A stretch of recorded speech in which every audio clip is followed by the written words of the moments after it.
Welcome to Ortho Insider. We are the Canadian Orthopedic Association podcast that goes behind the scenes of orthopedic surgery in Canada. And this year, behind the scenes with Global Orthopedics as part of our COAGS series.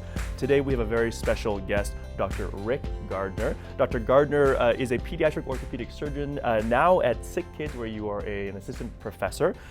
Formerly, after your fellowship, you were the chief medical officer of Cures and a current board member there. And actually, Dr. Gardner has spent a majority of career in global orthopedics in Zimbabwe and Ethiopia, and recently returned to Canada for this post. So welcome, and we're very excited to have you to chat about global orthopedics. Yeah, thank you. Thank you very much for having me. It's a real honor. The first question we always ask people is, what is your origin story and how did you get into orthopedics in the first place? So during medical school, I think I took all the opportunities I could to travel and to see as much of the world as I could.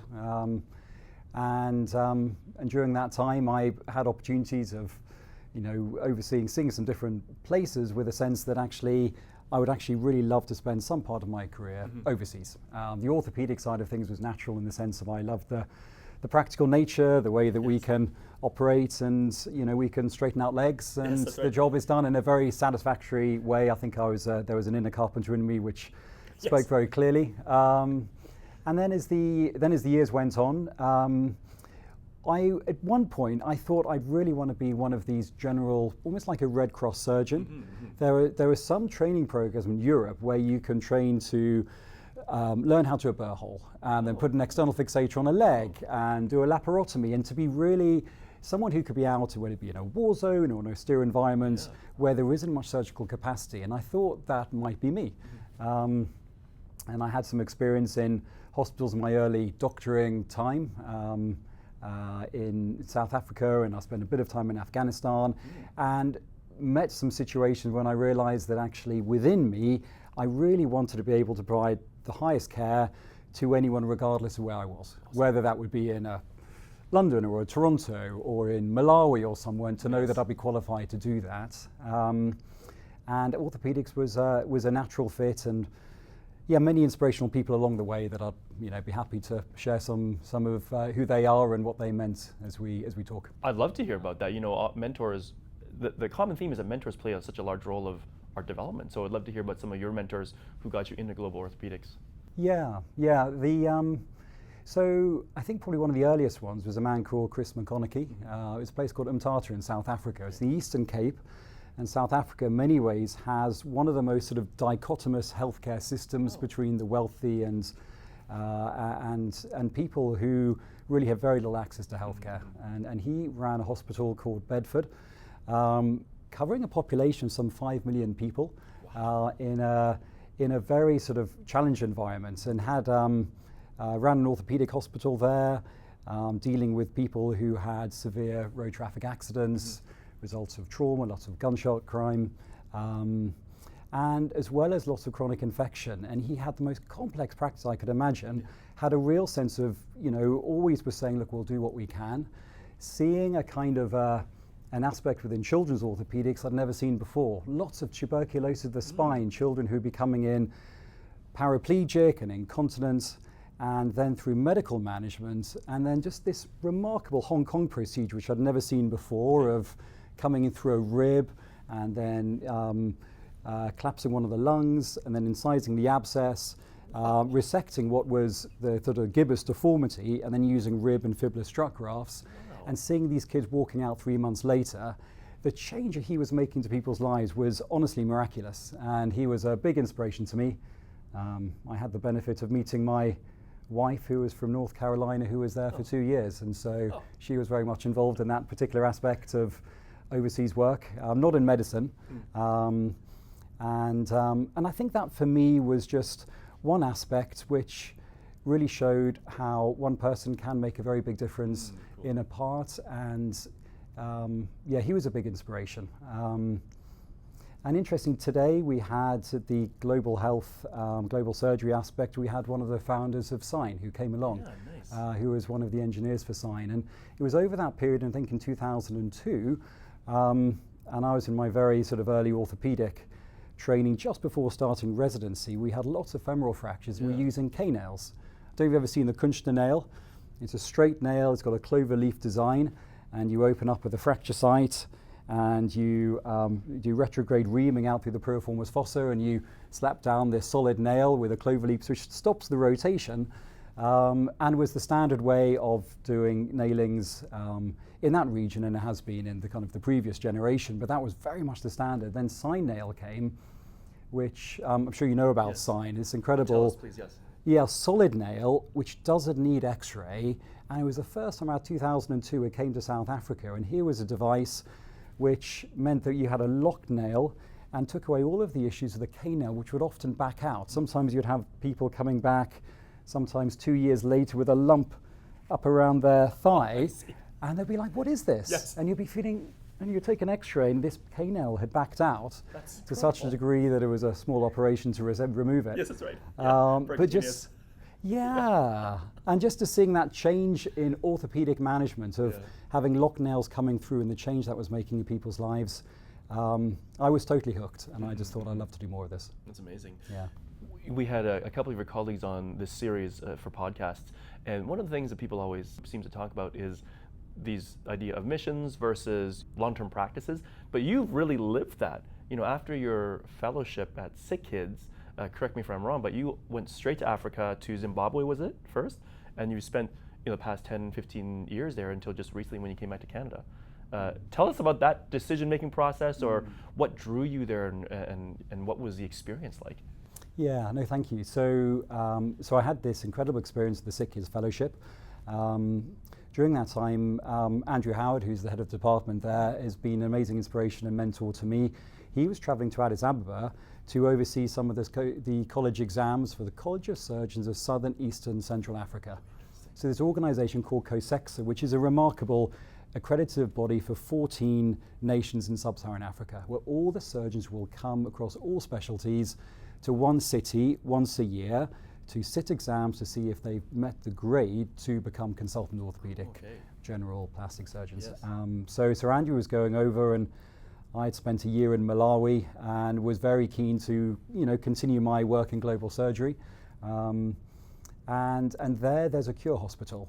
Now Cure is an organization where we've got 8 hospitals, 7 of them in Africa, 1 of them in the Philippines, children's orthopedics, primarily children's reconstructive, with plastics as well, and 1 hospital's neurosurgery, and there's 1 in Addis Ababa.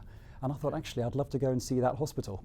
And it turned out that the American surgeon was moving on a year later and said, would you fancy coming across? And at the time, I had a 1-year-old son, and I was about to go back to my public hospital in the UK to pick up my consultant job. And I could think of all sorts of reasons not to. Yes. And I came back and I mentioned to Anne, I said, there's potentially a job opportunity for us in Addis Ababa. And she just happened to go there 2 weeks later through her work, and was like, what an amazing place. And it wasn't the obvious choice. It's a big, crazy, chaotic city of 8-9 million people. But the opportunity for us both. Cure is an incredible faith-based organization which does honestly the most remarkable work for children with disabilities in these countries, and it was an opportunity that in many ways we couldn't say no to, so we changed path, and so Ethiopia was our first stop for the next 7 years. Ethiopia was the first stop, got it. Yes, that's wonderful. Tell us about the challenges and I guess the benefits of working in that kind of environment. Yeah, I mean, in Ethiopia, when I arrived, there were, I think, 60 orthopedic surgeons for 100 million people. Oh, wow. And so that's 1 for every 2 million. Yes. Compared to in the UK, it's about 1 for every 30,000. Right. And so our waiting lists were long. I mean, I think the waiting list there, around 5,000 children waiting to be seen just in clinic. And so the sense of, I don't know, taking my job in the UK, there would be 50 people who are just as qualified to do that role. But working in a small hospital, we were dovetailing in with the government sector. We had just the total privilege of training the Ethiopian residents from 3 of the training programs. My 2 colleagues who I started with, Dr. Tedros and Dr. Mesfin, were some of the most able surgeons I've ever had the privilege of working with. And together we brought in other colleagues, Tim Nunn from the UK and Lawrence Wicks from the UK, and we built the program to a point where we developed a fellowship program, so we had Ethiopian surgeons coming through to specialize in children's orthopedics. the collaborations, and I'd love to sort of talk more about opportunities, but the collaborations that enabled us to forge with different universities and with different surgeons coming through, it taught me a huge amount about mission trips and about how to kind of harvest and utilize them in the very best way. And we would have remarkable people coming across. I remember we had a little girl who came along in one of my first clinics called Rahel, and she had a mirror hand, ulna dimelia, so 8 fingers all working independently. And I looked it up and I was like, well, I guess I could remove 3 fingers and turn one into a thumb, but I definitely wasn't the best person to be doing that. And I contacted a man called Scott Cozen, who's the chief of surgery at the Shriners Hospital in Philadelphia, who happened to also be just a world leader in brachial plexus surgery as well as hand surgery. And he came to do a week with us. And he saw Rahel, and he did just a world-class job of just creating a perfect hand for her. But I had 79 children with brachial plexus palsy sitting in the clinic, because that's a huge issue, obstetric brachial plexus palsy in maternal health care. And so over that week, he showed us how to do anterior shoulder releases and latissimus dorsi toes major tendon transfers. And he came back the following year when he worked on Volkmann's ischemic contracture for a lot of these awful contractures from traditional healing for as many children who are wrapped up in very tight bamboo splints. And the year after that, we worked on radial club hand and polycization. And the amazing thing is, through his weekly visits, we had Ethiopian surgeons and both fellows as well as residents and our colleagues who then became expert within these surgeries. And I guess one of the things mentioning about mission trips is these sort of targeted trips of surgeons coming in to work alongside local providers with using their subspecialty has been such an enormous win for us in Ethiopia. We're seeing in other countries as well. And the impact, in many ways, just single surgeons coming out for a week at a time, revisiting that same institution, it honestly changes healthcare. And we saw it in Ethiopia for many different conditions. And it was a big encouragement. And really for people who are thinking, what could they do for 1 week a year? The answer's a lot. And that's such an excellent thing to hear, because that is a theme that kind of comes up over and over again. Like, what am I going to do in a week? But proof is in the pudding. I mean, a lot is the answer, right? So what do you think is the best way of planning these mission trips? I think it's a great question. And I think over the years, I've come to see the benefit of a very small team to be vastly outweighs the benefit of having an enormous team. I've certainly have, even in the hospitals I worked in, welcomed large teams. And I can see why people will want to travel in a large team. You're coming to a place where you've never been before, dealing with maybe pathology which is unfamiliar to you, and you want to be able to control everything the best of your ability to try to guarantee the best outcome, as well as treating as many people as possible. So the reason behind a large team are totally understandable, but the problem with a large team is you might have 3 or 4 surgeons coming and a couple of anaesthetists and anesthesiologists. You might have your scrub nurses and physiotherapists, and so it can be an incredibly complete team. But the problem is the hospital can be overwhelmed to a point that you see 100 patients and they may be doing huge numbers, maybe 80 cases over the course of the week. But by the end, the local nursing team may be burnt out. You're leaving a huge numbers of children and patients who have had surgery who then need to be followed up.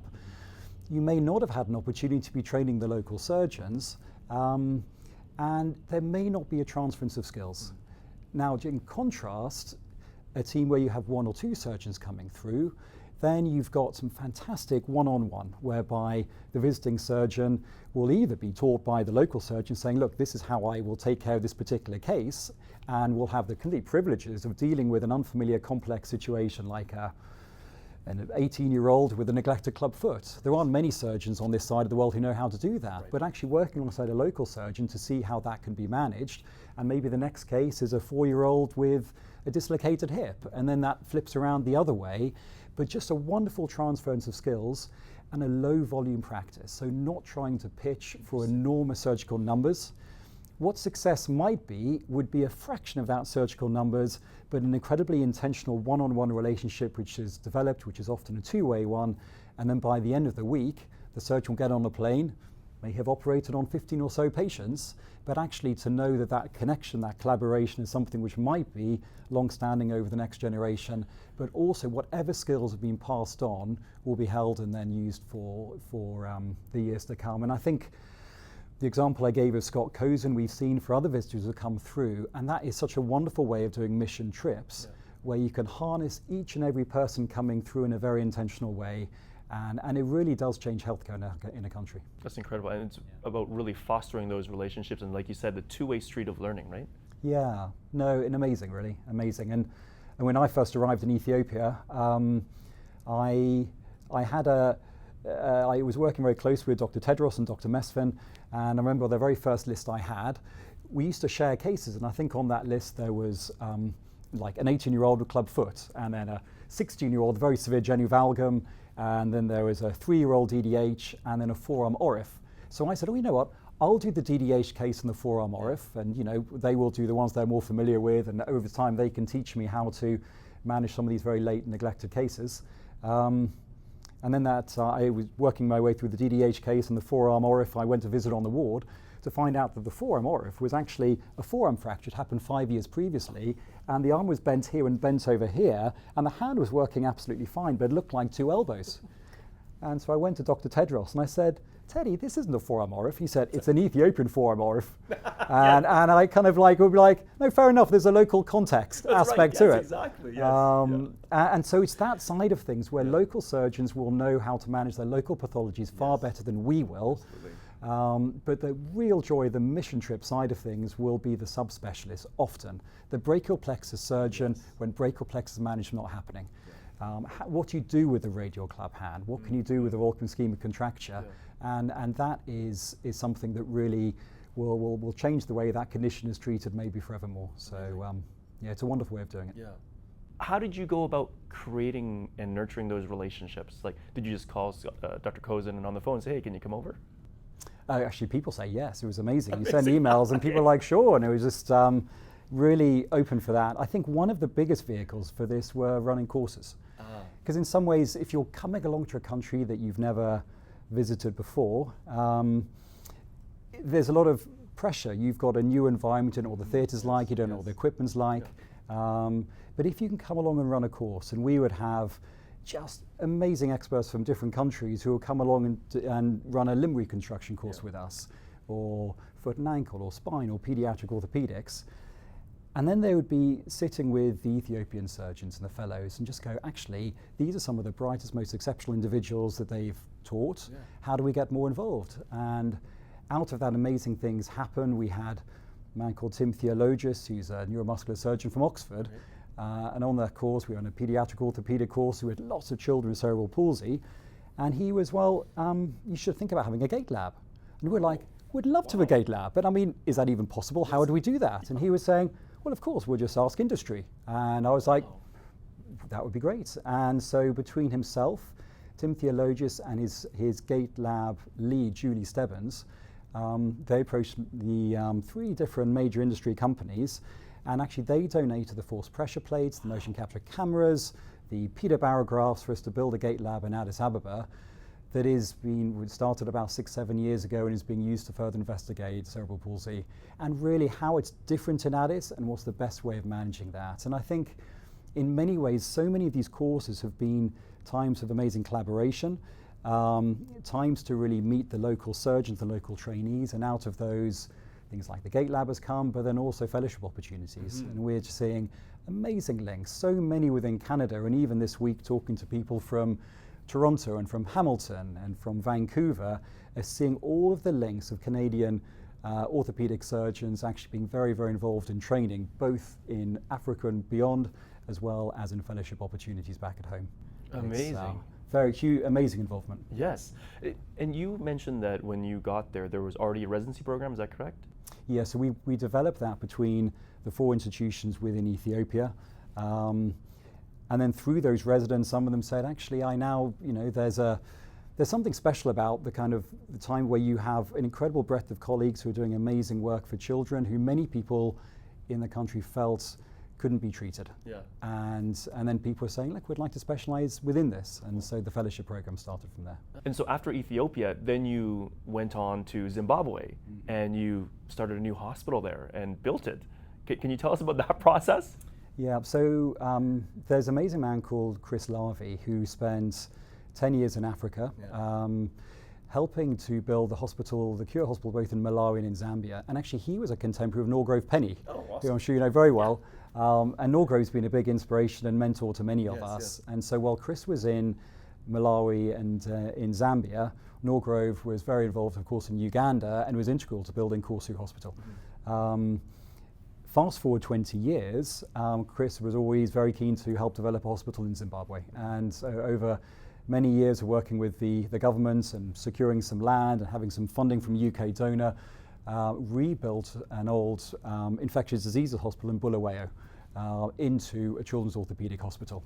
And then Cure International, we took over that hospital, and then I moved my family in December 2020, with the final stages of that hospital's being finished to open that.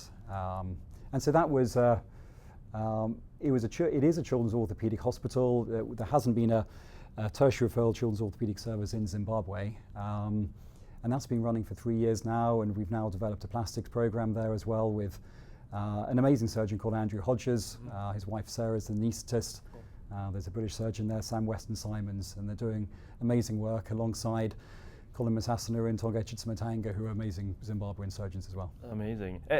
You know, I would be remiss to say this. I mean, you've had such a wonderful impact, and you were recognized by the Ethiopian Ministry of Health for your growth of orthopedics in that country.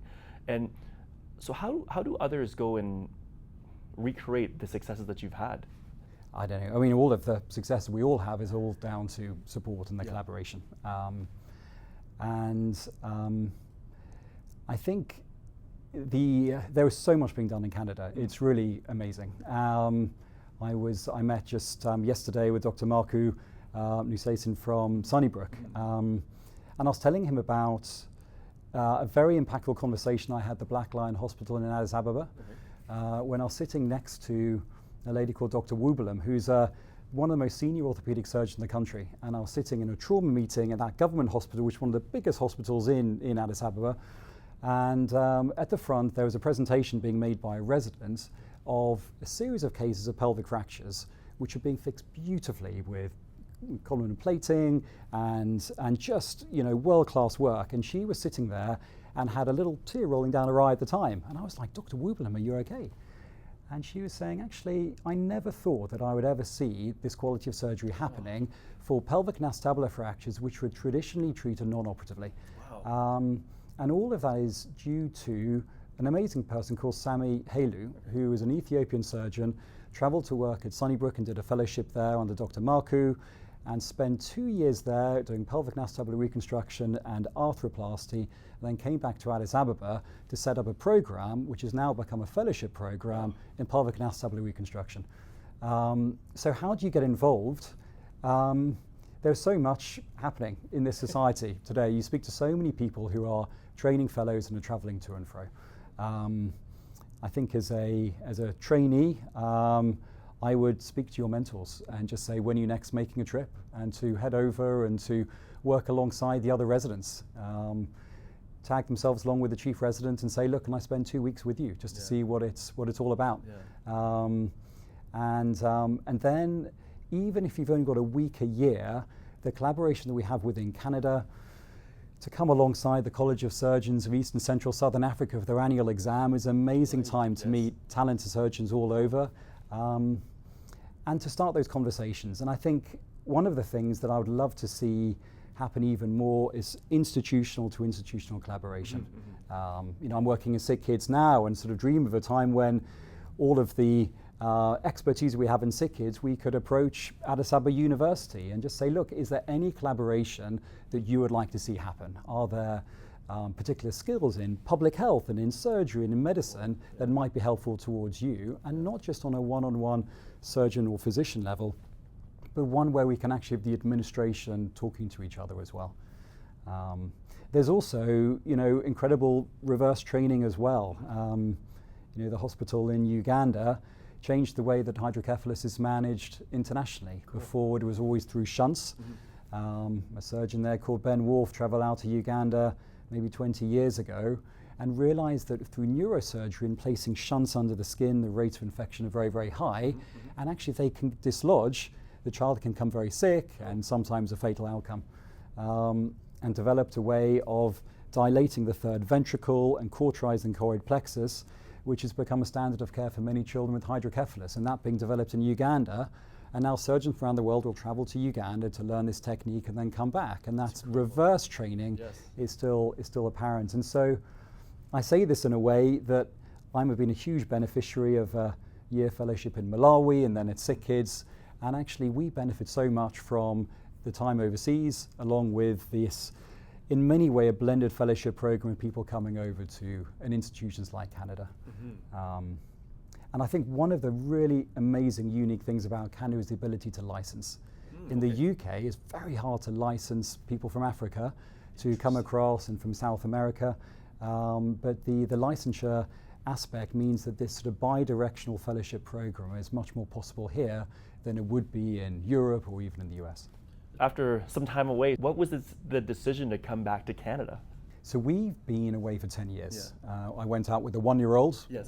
Whilst we were overseas, we had 2 more girls, and so I've got a 12-year-old, 8-year-old and 7-year-old.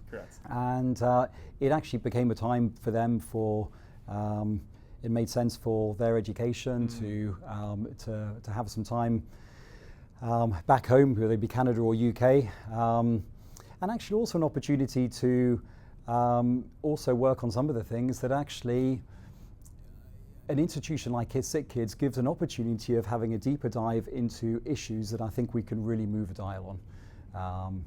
And one of them is hip dysplasia. I did my fellowship at Sick Kids, trained by John Wedge and by Simon Kelly, who were just masters of the craft.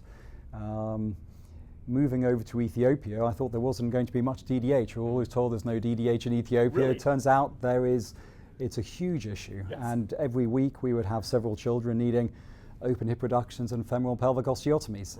And whilst that's, there's a lot we can do for the children, there's an aspect of needing to turn off the tap. Should we be doing these forevermore, of having children coming through and you know there's a better way of non-operative management? I think I've tried valiantly over the years with my colleagues to institute a program amongst the midwives of physical exam to see if they could identify children dislocated hips. We made training programs, we had animation videos, we had posters to sort of really raise the awareness. But the fact of the matter is the physical examination of trying to identify neonates with DDH is a very, very hard one, and it may be that some of these hips even slide out in the first few weeks of life if they're being swaddled, who knows. I remember that as a resident. Really hard to find out, and so one of the things that is really exciting about being back is opportunity to working with colleagues at the government hospitals to try to set up a screening program. And it's something that we've started in Ethiopia, we're about to start, the pandemic hits. And now we've got ethical approval to be running a screening program for 3,000 infants through the major hospitals in Addis Ababa, where they're coming to be screened by senior radiology residents to see if we can understand the true incidence and to see for those ones who have dislocated hips if they respond to non-operative management in the same way. It's conversation like we're having today where there's new technology using artificial intelligence within these handheld probes. There's these where you've got these probes where all the software is within, it's not even cloud-based, and you can do sweeps over the hip where all the sequence can be fed in and through AI you can get the perfect standard plane, so you can even have an untrained person to be able to screen the hip. And in many ways this is the kind of dream for a situation where actually maybe we could, together with public health experts and epidemiologists, physiotherapists and orthopedic surgeons work together to try to make inroads into early recognition and early treatment of DDH in Ethiopia. And that's the kind of institutional support from an institution like the University of Toronto and Sick Kids, whereby these things become possible. But when you're working in Ethiopia with all the connections, the collaborations, it seems a stretch, but with the expertise that are within these institutions, these things seem very achievable. And it's one of the very exciting things about coming back, alongside the collaborations of just seeing how we can all work together to develop some of these programs. Before we finish, is there anything in your career or personal life that you'd like to share and get out there to all the listeners? I think a lot of the messages you've come back to is just becoming involved. And it's not for everyone to say, well, actually, I would like to move overseas for a long period of time. I would highly recommend it. Honestly, it's been the biggest privilege of my life to be working overseas and to be working with Cure International and really to collaborate with institutions around the world. So if there is anyone interested, I'd love to hear from them to share more about how that is possible. On the Cure side of things, so these 7 hospitals in Africa, 1 in the Philippines, we've got some very fine pediatric orthopedic surgeons, plastic surgeons, neurosurgeons, and if there's any interest to be involved in any one of those hospitals, the connections there were always so excited having people be willing to come along and to spend some time. I think through organizations like COAGS, this accredited body for sub-Saharan Africa, these exams run every year. We started the Pediatric Orthopedic Fellowship exam some 6-7 years ago and are always looking for international surgeons who are willing to partner with us in that exam. And also for general surgeons who are on the adult exam as well. And that vehicle can be a wonderful one to be involved overseas as well. I would flag up organizations like Mercy Ships. Yes. We're sort of in many ways a sister organization. We build hospitals which are stationed in different countries. Mercy Ships have got these 2 incredible ships, and also in need of orthopedic surgeons to work with, to work in Senegal and other countries where they're visiting. They've got amazing facilities, and I think the 2 things that people are most concerned about coming overseas are probably what is it going to be like with the operating theatre? Is it sterile? Do they have the equipment? And then also what it'll be like regarding implants, and potentially also what about the pathology? Could it be very different? And really just to say that with Mercy Ships and with Cure, they will be a very familiar environment. And in many ways, to come along for either one of our 2 organizations, the ability then to start working with surgeons in the government sector, it's a very easy step through all those connections. So I think for these organizations, as well as with COAGS and the West African College of Surgeons, they're a wonderful organization to take that first step. But I'd just really like to highlight the work that has been done throughout. You've just been talking to Kishore. Yeah, that's right. And the work that he's been doing with his team in Vancouver, how every year they're having fellows from Kenya and Ethiopia and beyond. He was saying they've had 34 different countries represented. In Sick Kids, there's been a big international fellowship program, and so it doesn't need people to get on a plane as well. It just needs to open things up and say, actually, we just want to be a part of something bigger than ourselves, and to find the funding to see if there are people who would be willing to come across overseas and receive some extra training, and then those links can be a lifelong link for a career of just continuing to work alongside and support these surgeons in their new programs. So. Amazing work's being done, and if there's anything I can do for any listener who wants to be involved, where there'll be a medical student or a senior orthopedic surgeon, I'd love to hear from them. That's amazing. And what would be the best way for them to get in contact with you? I think honestly email in many ways, So it's richard.gardner@sickkids.ca. That would be an easy way, and no, it would be a real privilege. Dr. Gardner, thank you so much for your passion, all of your incredible work, and we are very excited to have you back in Canada and leading the charge for global orthopedics. Thank you so much for your time.